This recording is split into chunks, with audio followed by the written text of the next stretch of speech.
Driver ചായ കുടിക്കാൻ പോയ തക്കത്തിന് പീരുമേട് കുട്ടിക്കാനത്ത് നിർത്തിയിട്ട ലോറിയുമായി മോഷ്ടാവ് കടന്നു. അമിത വേഗതയിൽ ഇറക്കമിറങ്ങിയ ലോറി കൊടുംവളവിൽ നിയന്ത്രണം വിട്ട് മറിഞ്ഞതോടെ മോഷ്ടാവ് പിടിയിലായി. കൊയിലാണ്ടി സ്വദേശിയായ നിമേഷ് വിജയനാണ് ലോറിയുമായി കടന്നു കളഞ്ഞത്. തമിഴ്നാട്ടിലെ തേനിയിൽ നിന്നും ചോളത്തട്ടയുമായി തിരുവല്ലയ്ക്ക് പോയ ലോറിയാണ് മോഷ്ടിച്ചു കടത്താൻ ശ്രമിച്ചത്. വ്യാഴാഴ്ച രാത്രി 12 മണിയോടെയായിരുന്നു സംഭവം. കുട്ടിക്കാനത്ത് ചായ കുടിക്കാനായി ഇറങ്ങിയ ജീവനക്കാർ ലോറിയുടെ എഞ്ചിൻ ഓഫാക്കാതെ ഹാൻഡ് ബ്രേക്ക് ഇട്ട് വെളിയിൽ ഇറങ്ങി. ഇതേസമയം ലോറി കയറിയ മോഷ്ടാവ് ലോറി ഓടിച്ചുപോയി. ഇറക്കത്ത് കിടന്ന ലോറിയുടെ ഹാൻഡ് ബ്രേക്ക് റിലീസായതാണെന്നുള്ള ചിന്തയിൽ ഡ്രൈവർ അടുത്തുള്ളവരുടെ സഹായം തേടി. ഇതേസമയം സ്ഥലത്തുണ്ടായിരുന്ന നെടുങ്കണ്ടം സ്റ്റേഷനിലെ അനീഷ്, അക്ഷയ് എന്നീ പോലീസ് ഉദ്യോഗസ്ഥർ ഉടൻ തന്നെ ലോറിയെ പിന്തുടർന്നു.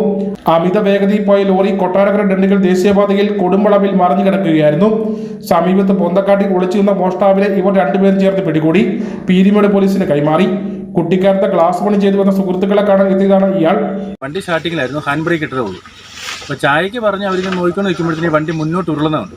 ഡ്രൈവർ പറഞ്ഞത് അദ്ദേഹം ഓർത്തത് വണ്ടി ഹാൻഡ് ബ്രേക്ക് റിലീസായി പോകാൻ. അന്നേരം ഹെഡ്ലൈറ്റ് കത്തിയ സംശയം കൊണ്ട് ഇവർ പുറകെ വരിക.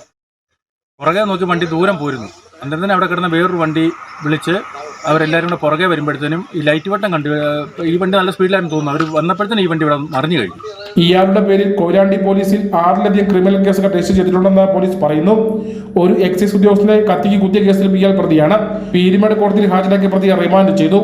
News bureau, Peermade. ഇനി ലോ പ്രൈസിൽ ഹൈ റേഞ്ച് ഓണം. ഏറ്റവും പുതിയ കളക്ഷൻസ് ഏറ്റവും കുറഞ്ഞ വിലയിൽ ഹൈ റേഞ്ച് ഹോം അപ്ലയൻസസ്.